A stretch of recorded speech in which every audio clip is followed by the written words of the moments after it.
tudo bem? Tudo bem. Hoje nós vamos fazer um bate-papo aqui mais filosófico, né? Nós estamos trabalhando essas questões, não só ambientais, mas sociais, profissionais, educacionais. E pensando um pouco nessa nossa conversa, o profissional perito, vamos colocar não só perito, o profissional autônomo, um geólogo, um geógrafo, engenheiro ambiental, ele lida não somente com a parte técnica, ele lida com questões sociais, com questões intrínsecas ao ser humano. E hoje em dia nós estamos trabalhando uma sociedade que, na minha percepção, tem se perdido um pouco desses valores éticos, valores morais. Então, você está ministrando esse curso, essa introdução sobre filosofia cosmonômica, uma cosmovisão de mundo. Fala um pouco para a gente aí, na sua percepção, como nós podemos aproveitar essa filosofia, qual que é a sua percepção de mundo com relação a todo esse material, esse assunto que você está abordando? Essa pergunta é bem ampla, né? E,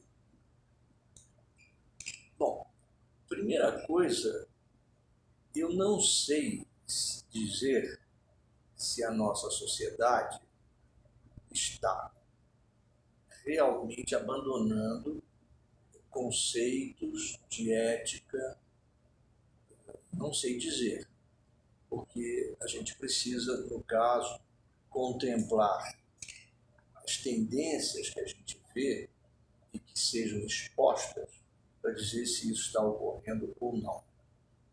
Sobretudo para dizer se está ocorrendo de uma maneira pensada ou de uma maneira pensada que eu digo refletida, não é? Porque pensado, tudo é pensado.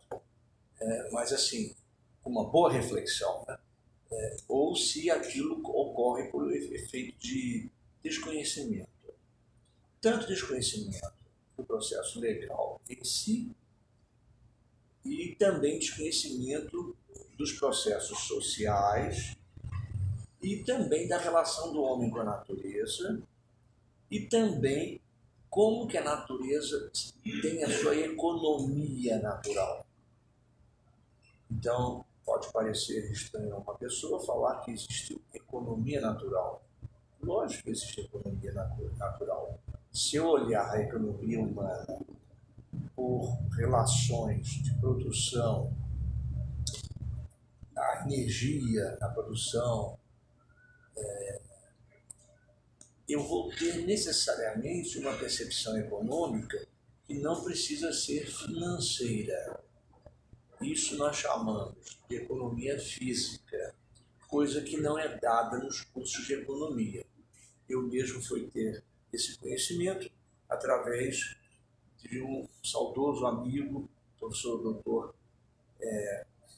Omar Ferreira, e ele me introduziu essa questão da economia física. E a economia física, nós podemos, por exemplo, em vez de usar a finança pecuniária, eu posso usar, por exemplo, a medida de fluxo de energia em joule. Posso botar em caloria também, mas em joule. Então, dito isso, nós temos uma frente de problemas a refletir. Então, a primeira coisa que eu gostaria de dizer é o seguinte: a lei dos homens é uma lei de intenções.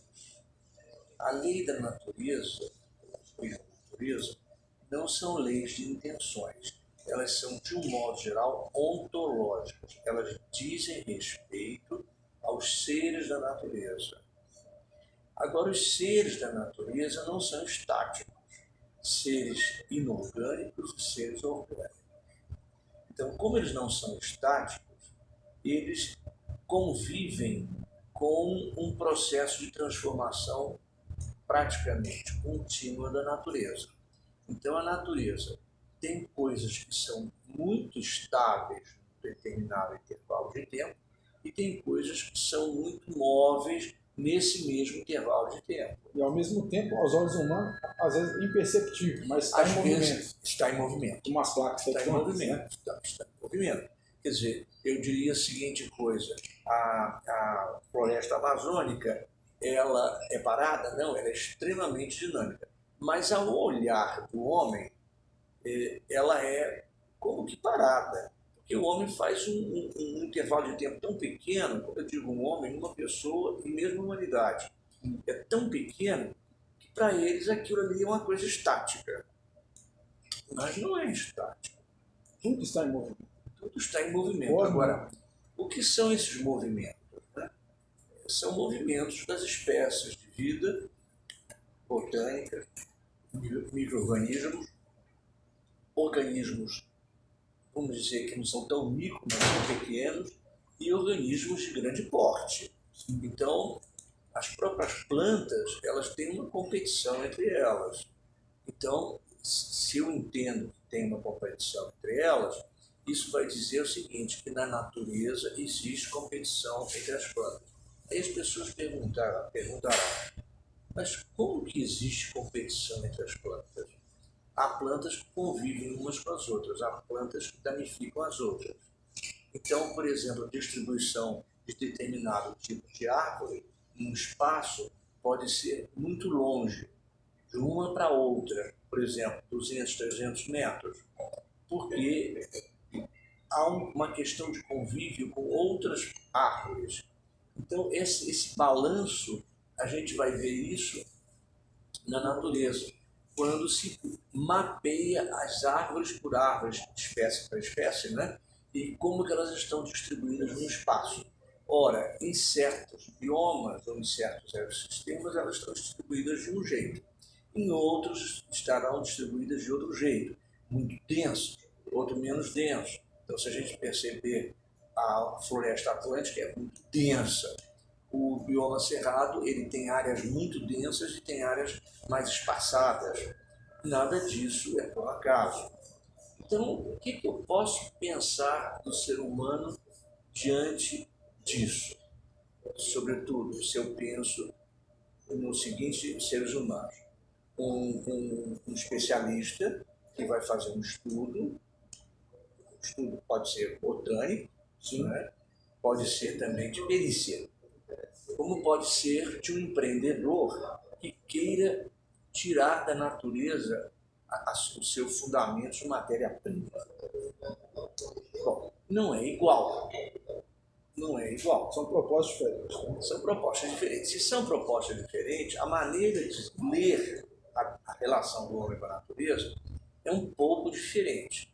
Um cientista, como um botânico, ele vai ler para descrever. Então, a preocupação dele é descrever. É lógico que ele procura dar interpretações da descrição. Tudo bem. Mas ele não tem outro compromisso, esse cientista. Tá bom? Ele é mais sedimentado a questão do assunto em si, né? Ele não está, ele está numa escala mais reduzida ali do problema. Não, nem problema, do que é. Do que é. Aqui, a resposta é o cientista. Esse cientista, ele tem que responder o que é. Mas olha só, dentro da geografia, tem uma matéria que nós estudamos que se chama topofilia. A topofilia é o sentimento que a pessoa tem pelo local, pelo espaço. O geógrafo ele tem essa visão mais ampla, mais sistêmica, porque ele estuda ordenamento territorial para compreender o espaço e as relações humanas. Mas outros profissionais não têm, na minha visão, posso estar enganado, não têm essa percepção porque talvez não receberam essa instrução da graduação deles. Vamos pegar, por exemplo, eu não sei informar se o biólogo tem essa percepção. Eu penso que o biólogo ele tem a percepção voltada às coisas da biota. Né? Eu não sei se ele tem o conceito de topofilia. Sim. O conceito de topofilia é um conceito muito privilegiado. Sim. Dentro da geografia, né? E que é sensível ao ser humano. E quando o ser humano sente um bem-estar especial, quando ele se sente acolhido, onde resolve os seus problemas emocionais pelo simples fato de estar no meio de um ambiente que é acolhedor, é uma experiência de topofilia. Agora, como que eu vou cobrar do engenheiro florestal o mesmo que eu espero de um botânico? São percepções diferentes, né? São formações diferentes e vivências diferentes. Então, dependendo do projeto que o profissional for atuar, vai exigir dele um pouco mais da leitura, né? Dessa parte filosófica, de buscar o conhecimento, de expandir um pouco o seu campo de visão para E é muito, por exemplo, pegando a engenharia florestal, a situação é um pouco complicada, porque se a gente precisa fazer uma monocultura, como é o caso do eucalipto, eles destroem tudo para plantar só eucalipto. Sim. Mas eu já vi outros que preferem deixar entremeados nem entre cada pé de eucalipto, digamos, entre cada 7 pés de eucalipto, ou 5 pés de eucalipto, ele deixa uma espécie nativa. Muito bem. Deixar uma espécie nativa, mesmo que seja espaçada a uma certa distância, já permite a vida de outros animais. Como o eucalipto, ele é adaptado ao Brasil, mas ele não é uma espécie da América do Sul, ele é uma espécie da Austrália. O que acontece? Os animais não têm acesso ao eucalipto, porque eles nunca tiveram relações com o eucalipto no passado. Então eles não têm como saciar sua fome e assim por diante. E também a gente percebe que nem os pássaros tendem a pousar no eucalipto. Então, se o eucalipto estiver no meio de uma mata, não tem nenhum problema. Ele está adaptado ao Brasil, entendeu? E ele vai viver, crescer e fazer um tronco muito grande e assim por diante. Mas isso não está. Ele está como um estrangeiro dentro de uma ecologia da América do Sul. Foi enxertado, né? Foi enxertado. Bom, se eu decido, assim, desmatar grandes áreas, como é que ocorre aqui no Brasil, para plantar eucalipto, você vai dizer o seguinte: agora nós precisamos do eucalipto, para diversos motivos. Agora, vamos entrar dentro de um problema que é um problema técnico, é um problema biológico, Sim. é um problema filosófico que envolve ontologias, quer dizer, a floresta tem uma ontologia própria, ela é um ser próprio. Mas tem 3.000 variedades dentro dela, não importa. Essas variedades, elas se constituem como um ser ecológico. Então, são maneiras diferentes de ver as coisas. Aí eu vou plantar eucalipto. Então, que direito tenho eu de desmantelar um espaço enorme para o eucalipto? Você vai dizer, tem, porque a gente precisa disso na indústria e para nossas produções. Muito bem. Então, entra um outro aspecto. Em que medida eu posso desmatar para plantar uma planta estrangeira na América do Sul, como eucalipto? Obviamente, eu devo poder. Mas aí eu saio da questão territorial local para uma questão territorial ampla. Essa questão territorial ampla é que eu tenho que ter a noção de como o que deve remanescer sobreviverá.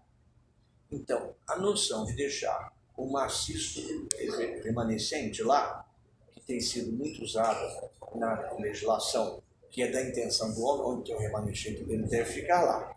Bom, mas isso não preserva.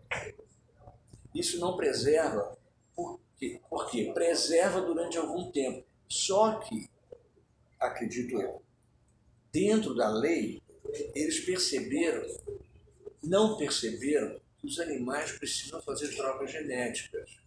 Ora, sobram alguns animais dentro do remanescente, não sei quais. E se ele reproduz daqui a 300 anos totalmente entre si, pode haver um enfraquecimento, porque ele não pode circular dentro de um bosque de eucalipto para passar para outra área, porque ele nem sabe para que direção que ele vai. Então, eu precisaria incluir na legislação o que eu chamo de continuidade florestal. Ou seja, é necessário que todos os ecossistemas sejam contínuos sobre grandes extensões. Então, o meu desmatamento para produzir industrialmente teria que ser comandado por uma geometria de continuidade, para dizer o quanto de descontinuidade é tolerável ou não é tolerável, e aonde é tolerável. É um impacto muito grande, né? Você transforma totalmente o ambiente que é natural em... O homem modifica, né? Nessas modificações ele afeta a matriz Matriz de animal. De animais, da fauna, né? Da fauna. E aí perdemos carga genética, perdemos muitas coisas. Perde tudo. Entendeu? Por quê? O animal, por exemplo, há animais que o macho é que se desloca mais. Embora ambos, o macho e a fêmea, podem se deslocar. Mas eles precisam se encontrar. E também tem a questão de reprodução de frutos, porque os animais também eles fazem essa semeadura. Eles fazem a semeadura de frutos, eles precisam se alimentar dos frutos. Ou seja, tudo está junto. Então, esse ensino acadêmico, por tema de uma disciplina, sim, ele não está errado no conceito de entender um determinado sistema. Não, ele não está errado. Eu preciso ter um entendimento, ou entender como que a gente busca essa coisa. O que não existe, pelo menos eu não tenho conhecimento de que, a não ser com um professor ou outro, na pós-graduação, de como trabalhar o que a gente chama de ordenamento territorial. Que ele tem que ser um conceito, ao mesmo tempo espacial, ao mesmo tempo biológico, ao mesmo tempo filosoficamente ontológico, ao mesmo tempo considerando uma cinemática, tanto das plantas, que são mais lentas, mas dos animais, que são do dia a dia, e também aquilo que eu posso ter direito de interferir, e eu vou precisar, nesse caso, não só a legislação, que parece que ela não leva isso por demais a citado, pelo menos. É lógico, quando pede um biólogo para fazer uma ação, ele deve ter essa noção. Sim, o biólogo ele conseguiria, não sei se a palavra certa, ele fazer um estudo de viabilidade se aquele empreendimento, ou aquele negócio, aquela produção é viável naquele local. Né? Não só a produção, ou o que eu tenho direito de mexer ou não. Agora, o biólogo sozinho não dá conta, ele não entende circulação hídrica. Aí nós estamos chamando um geólogo. Exatamente. E quando o geólogo chegar, vai demandar outros estudos. Agora, ele precisa de um agrônomo para entender o solo, enquanto solo, e a aptidão de solo para as plantas chamadas plantas domesticadas. O eucalipto é domesticado, a soja é domesticada, o feijão é domesticado. É lógico que existe feijão natural e existe milho natural.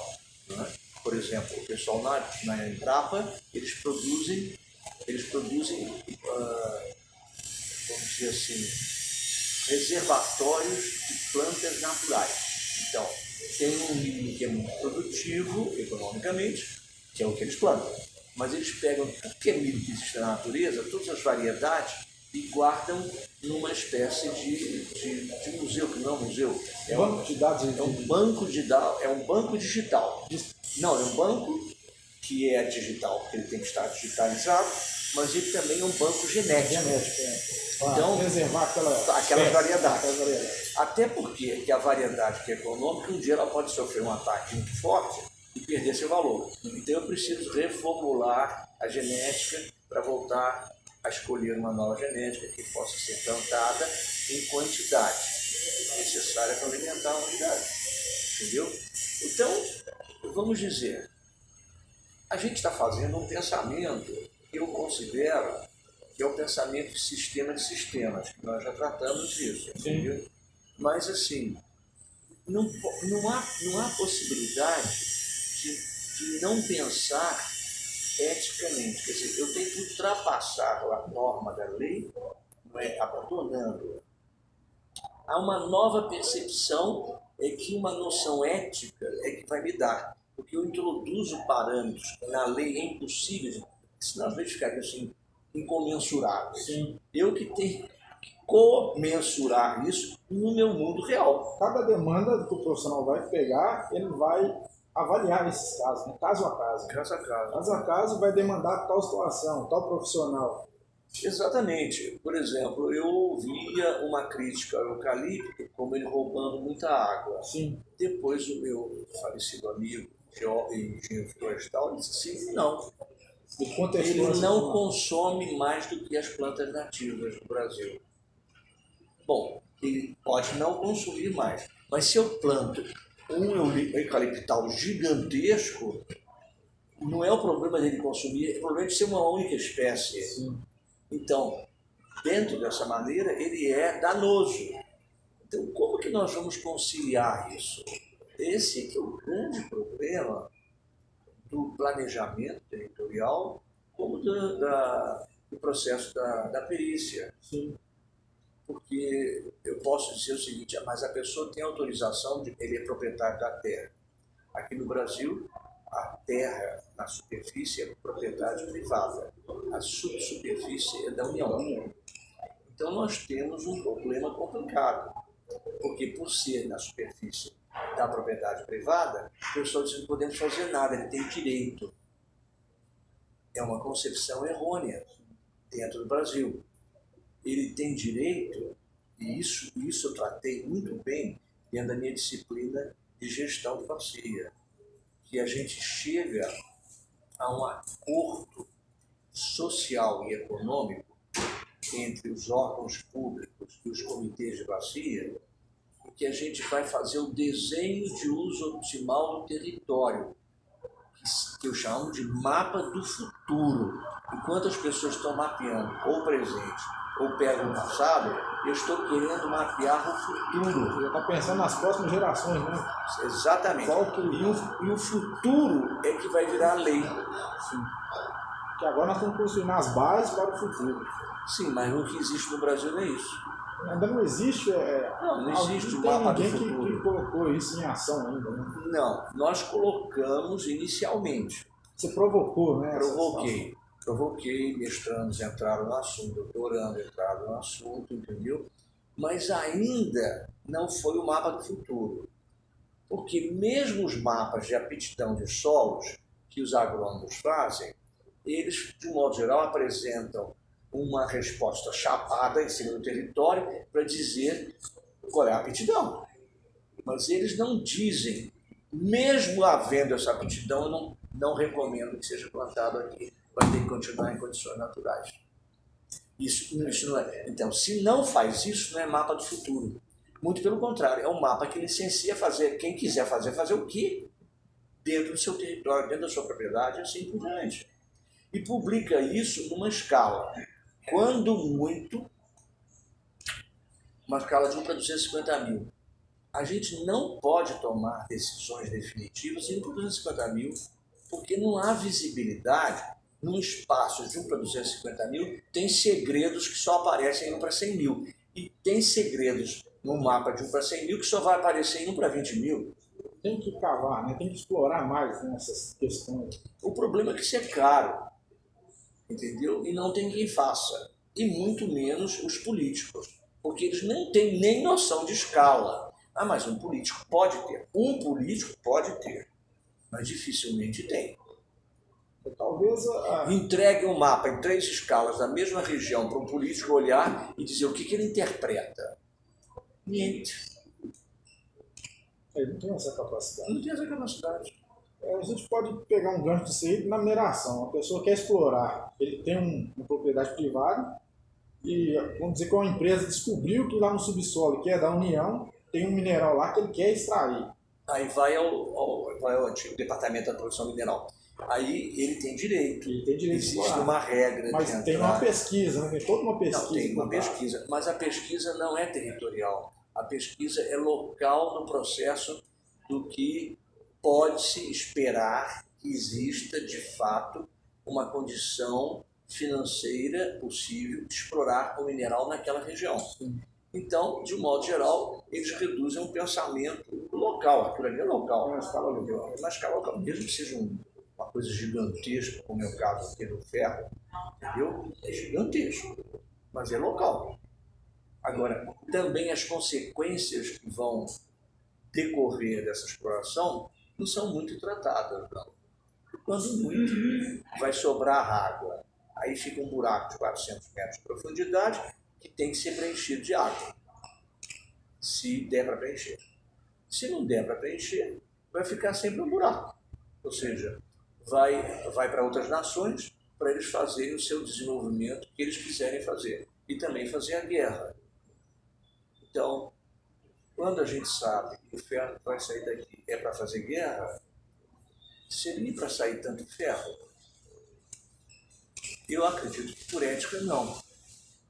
Ah, mas como que eu vou poder se para uma outra nação que o ferro não vai para a guerra, para os armamentos, ou vai para construir prédios? Isso é um problema dele. O nosso problema é dizer assim, nós vamos limitar. Se isso daqui pode ser explorado, digamos assim, em 70 anos, vamos fazer ser explorado em 400.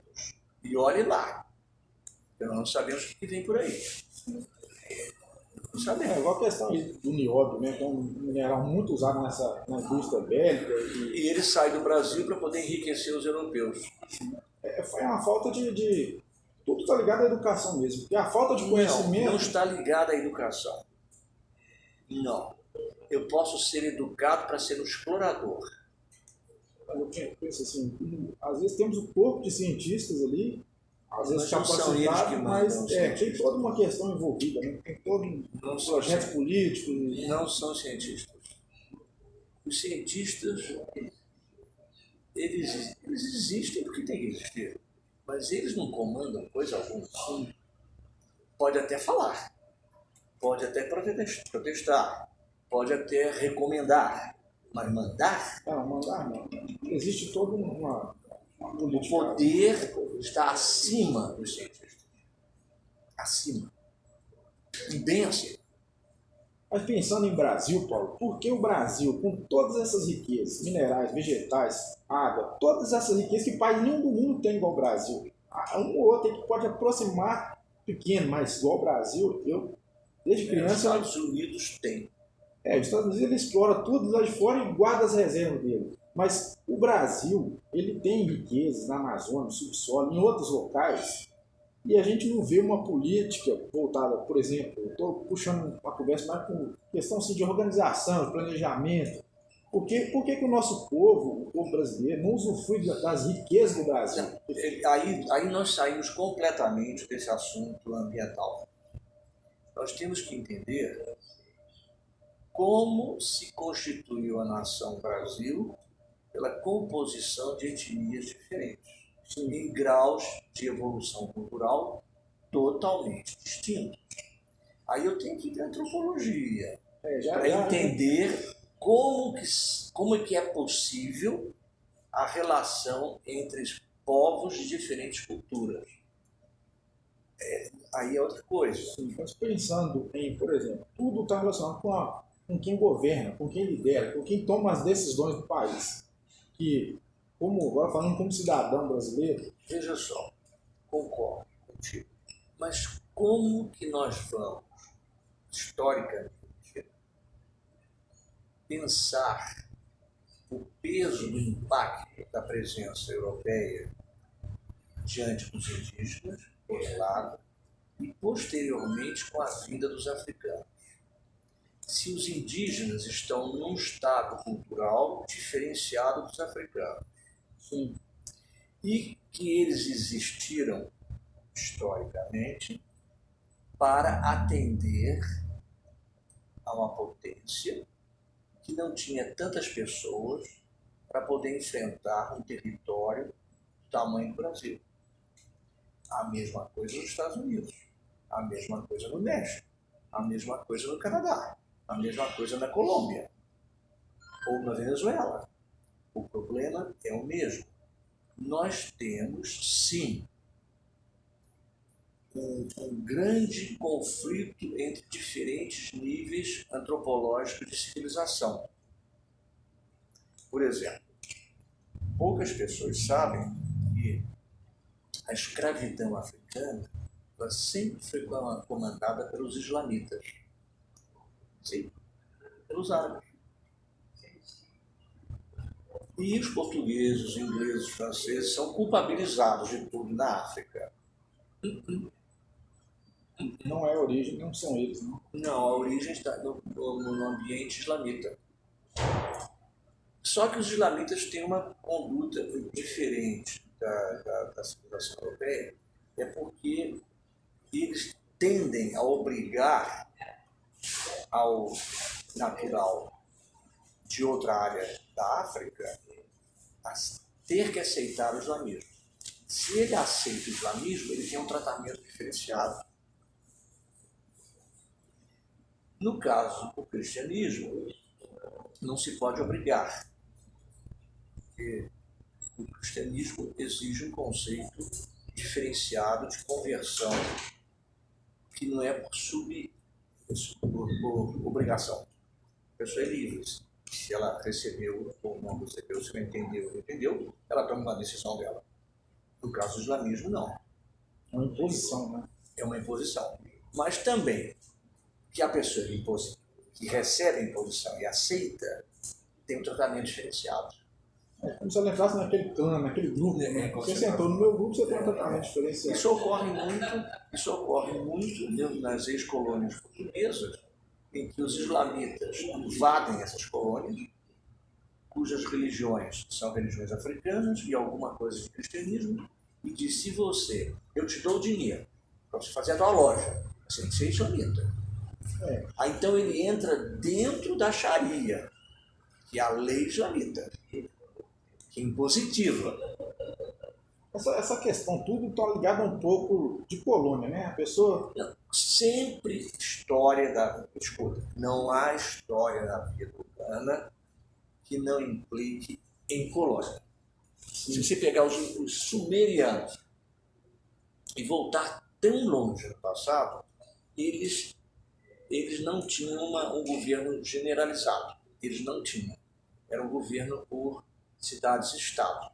Mas as cidades-estados, eu até acreditava que eles eram muito pacíficos.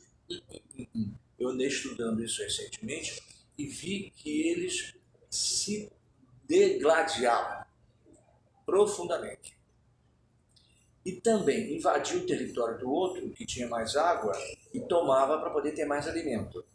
Ou seja, essa questão é humana. A questão humana. É uma questão que, vou dar um exemplo, o doutor Enéas sempre falou isso. Ele fala que os países não se relacionam por amizade, sim por interesse. Por interesse. Então, por exemplo, você vê o Brasil, uma potência que ele é em todos os recursos naturais, sempre, na minha visão, como colônia dessas grandes potências, só fica vendendo essas commodities. Nós temos muita opção de explorar.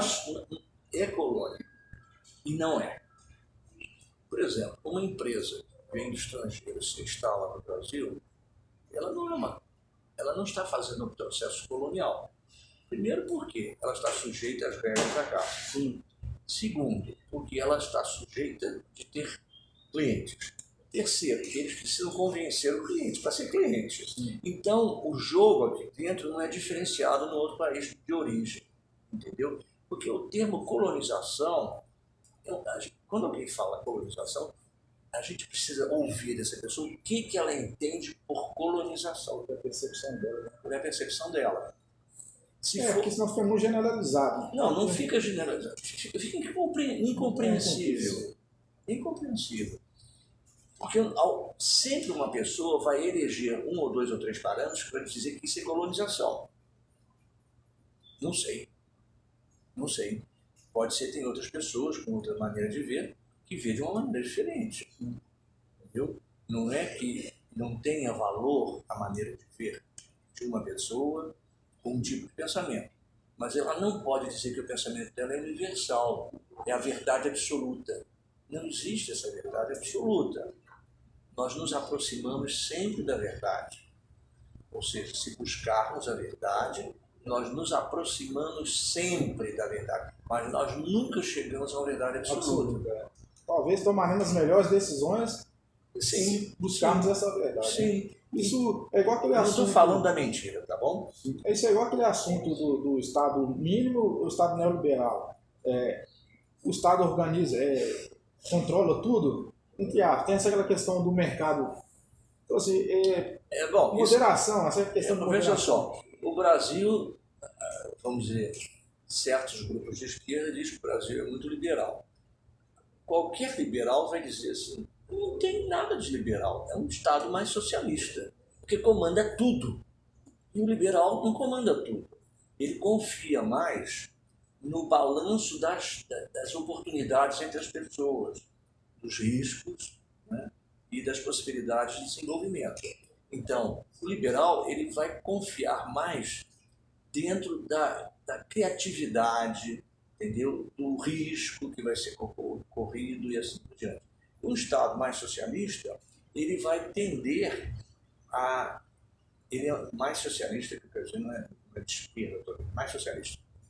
Ele vai querer deixar uma parte do desenvolvimento econômico ser de investidos privados, bem privados, inclusive estrangeiros, mas ele terá uma tendência de certos investimentos serem comandados pelo Estado, que é o caso do Brasil. O Brasil é um país em que o Estado é investidor.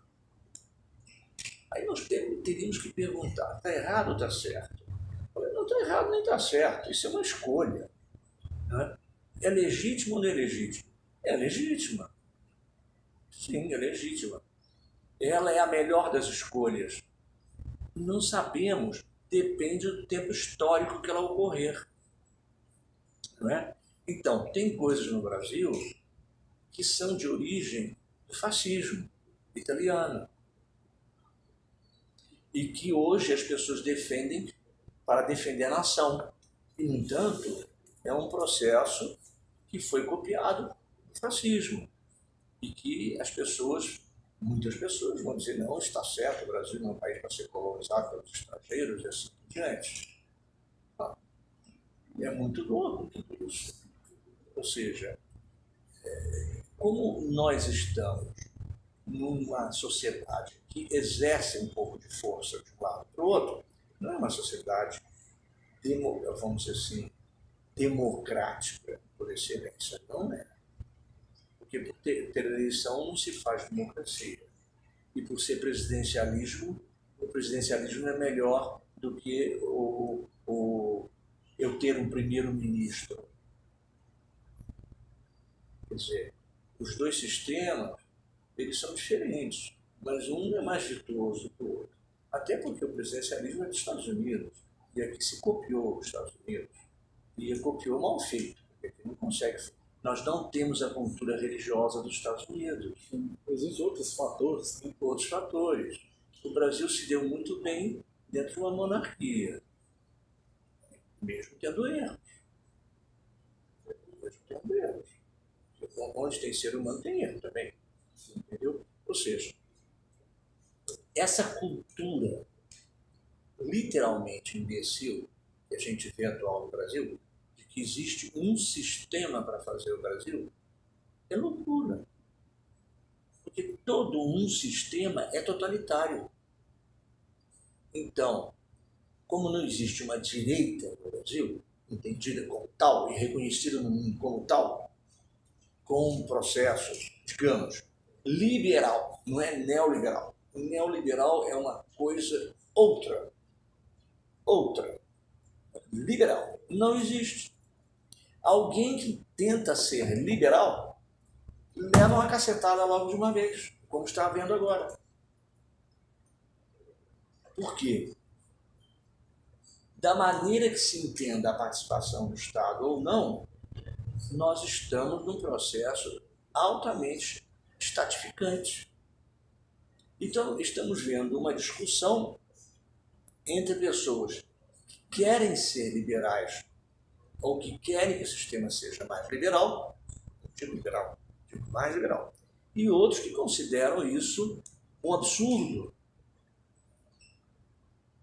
Mas não é pelo bem da nação, é pelos entendimentos que cada um tem do bem da nação.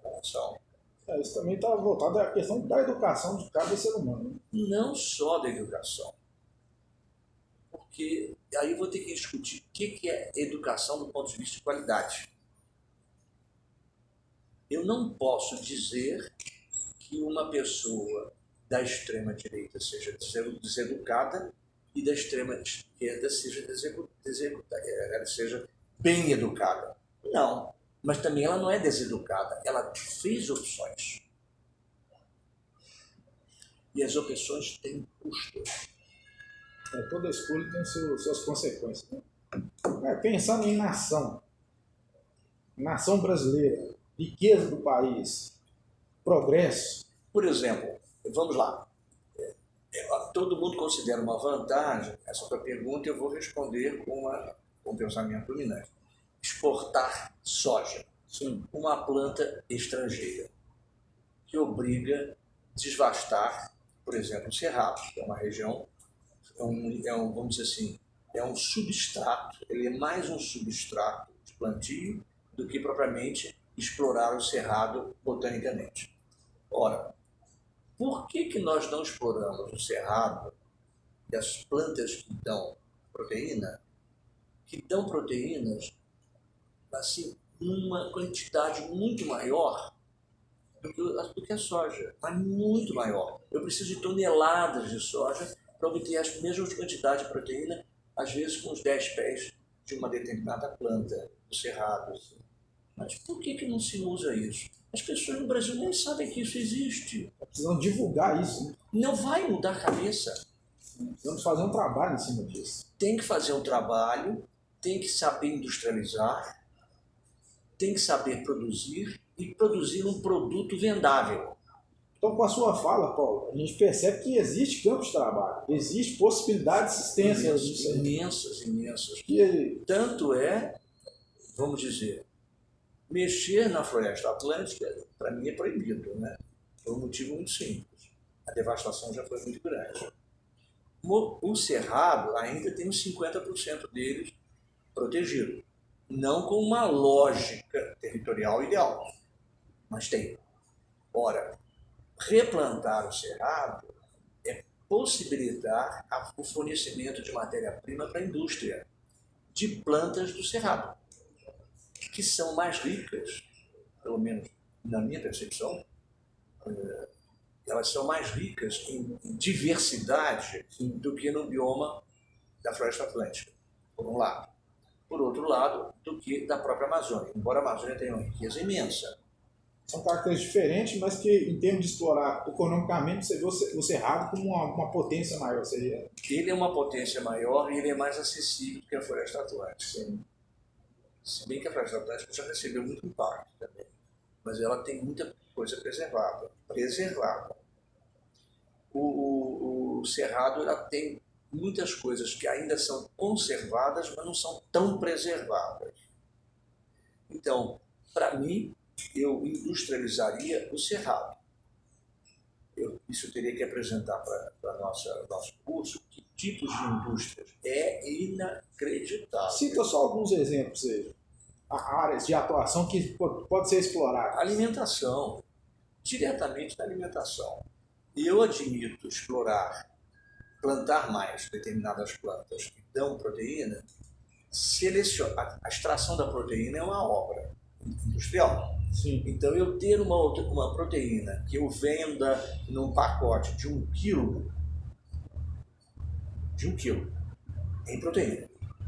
Quantos pacotes eu vou precisar de soja para corresponder a esse 1 quilo? Imensa diferença. Só que eu preciso muito espaço para soja, muita água para soja, muita insolação para soja, muito insumo de biocidas. O processo é muito gigantesco, né? Interessa às empresas de biocida. Se eu vou para a planta nativa, onde fica o interesse da empresa de biocida? Não precisa. Ela é uma planta que faz parte do ecossistema. Já está adaptada ali, né? Adaptada, entendeu? Mais do que adaptada, os animais pestilentos precisam delas e sempre as mantiveram, porque existe um balanço entre os micro-organismos e os macro-organismos do bioma, dentro do bioma.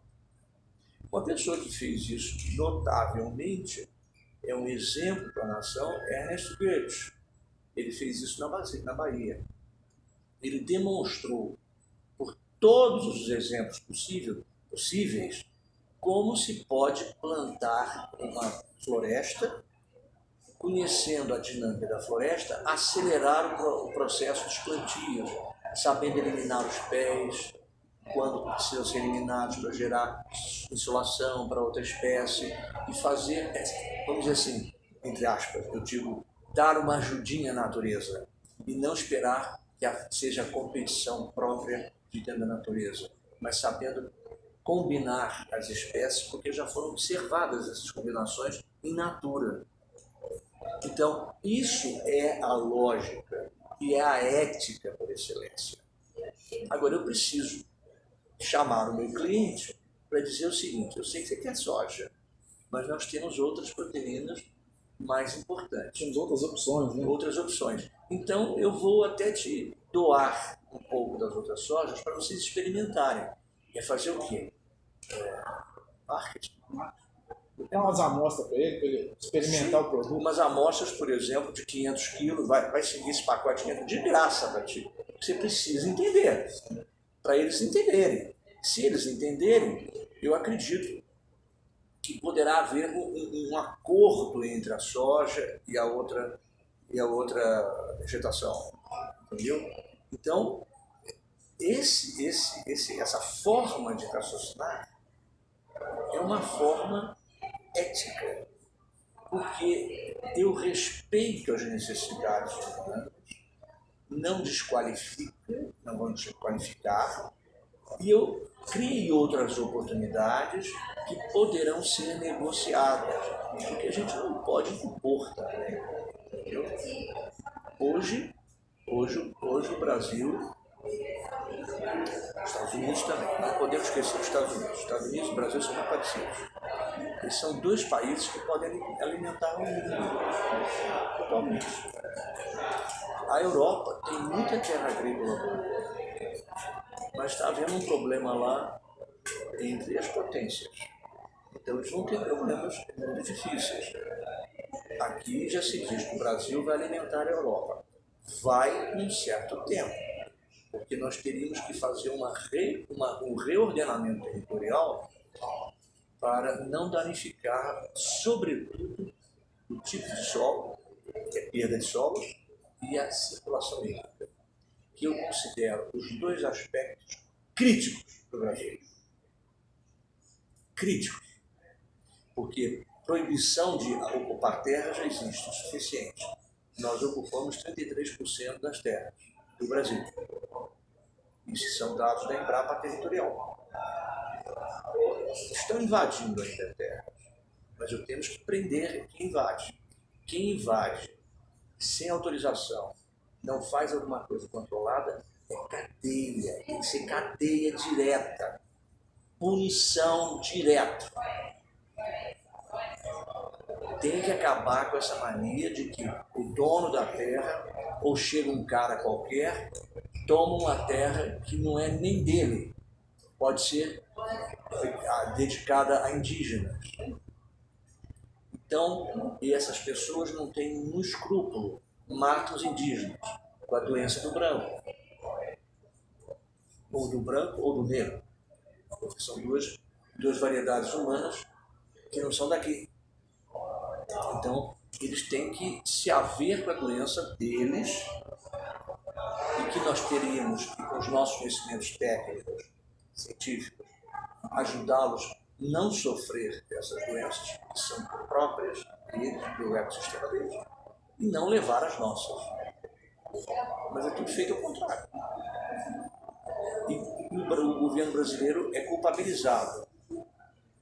Gente, é complicado isso. Nós temos uma história a lidar com ela, a mudar essa história, a mudar o rumo dessa história, entendeu? E isso não é tratado. Isso não é tratado com muita seriedade no Brasil. Hoje tem um jeito tratando. Eu posso citar o pessoal do Brasil Paralelo. Eles estão relendo a história. Sim. Só que não interessa a um grupo. Existe uma bipolaridade no Brasil, né? Mas é normal, é assim que uma nação avança. Nós não podemos deixar de que haja um quebra-pau conceitual. Tem que haver. Eu não posso ficar endeusando, como uma parte da população está endeusando, pessoas que tiveram oportunidade de fazer o bem, fizeram segundo eles entendem e não fizeram. Ou seja, para que repetir a história? A pessoa já teve oportunidade. Fez o que fez. Não foi coisa boa. Então, algumas coisas não de ser boas, sob certos aspectos, outras não. Já que não há o bem absoluto nem o mal absoluto. Nós não podemos continuar com esse raciocínio de absolutos. Sim. Não existe isso. O bem absoluto e o mal absoluto. Bom, pegando um gancho aqui de uma temática, que você tem uma vivência, uma experiência nessa área, você trabalhou muitos anos, e eu vejo que essa área no Brasil não é tão, vamos dizer, não há tanto financiamento, investimento que a área de pesquisa. A área de pesquisa... Existe. Só que os pesquisadores são especialistas. Raros são aqueles que têm coragem de ter uma abordagem interdisciplinar. Até porque o nome interdisciplinar e transdisciplinar, para ser minimamente qualificado do ponto de vista epistemológico, durante a década de 70, 80, 90 e 2000, ainda tinha gente que fazia confusão entre os conceitos. Então é um negócio complicado. E nem todo mundo é licenciado a estudar problemas generalistas, porque eles têm que dar conta do dinheiro das fundações de pesquisa para fazer especialidade. Até porque até o papel do mestrado é provar que você consegue fazer pesquisa, e no doutorado é que tem licença para coisas novas. Sim. Mas quem não viveu em equipe não consegue ir ao interdisciplinar direto. Por quê? Não teve, como não tem, porque na universidade tudo é fechado em bloquinhos, entendeu? Ele lá não é um centro tecnológico, que tem que trabalhar gente de muitas pessoas, de muitas especialidades diferentes, de muitas ciências diferentes, engenharia diferente, trabalhar num projeto único. Está entendendo? Então nós vamos encontrar melhor isso dentro da Embrapa. O Brasil já é referência é Embrapa. Já é a referência Embrapa. Mas já havia outros lugares, né, que foram destruídos.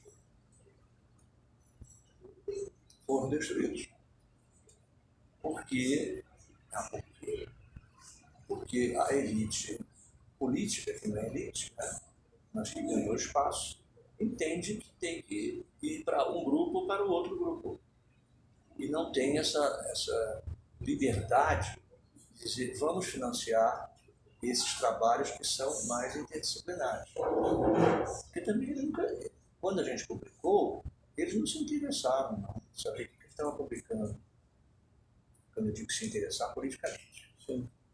Estou falando interessar que não haja pessoas que se interessem ou não se interessem. Então nós temos um problema. Nosso trabalho é generalista. Quem é generalista sofre na particularidade. E quem é particularista sofre no generalista. Então é trabalho de equipe.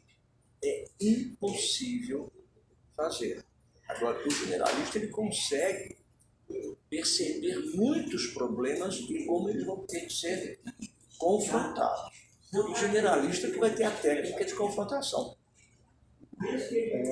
Não o generalista, ele vai ter a genérica, mas as particulares vão para os especialistas. Isso não existe, essa tradição. Não existe no Brasil. Pela sua experiência, você percebeu isso, né? Ah, percebi. Isso foi uma experiência de vida. Não foi alguma coisa que me foi ensinada dentro da academia. Não. Impossível. Impossível. Mesmo havendo boa vontade. Mesmo havendo alguns grupos que têm boa vontade de fazer isso. Entendeu? Mas é difícil porque não se faz com uma pessoa, precisa 30, 40 pessoas em cima de uma bacia hidrográfica. Quem vai pagar? Só o centro tecnológico. O que se tornaram os centros tecnológicos no Brasil? Em Minas Gerais, no caso.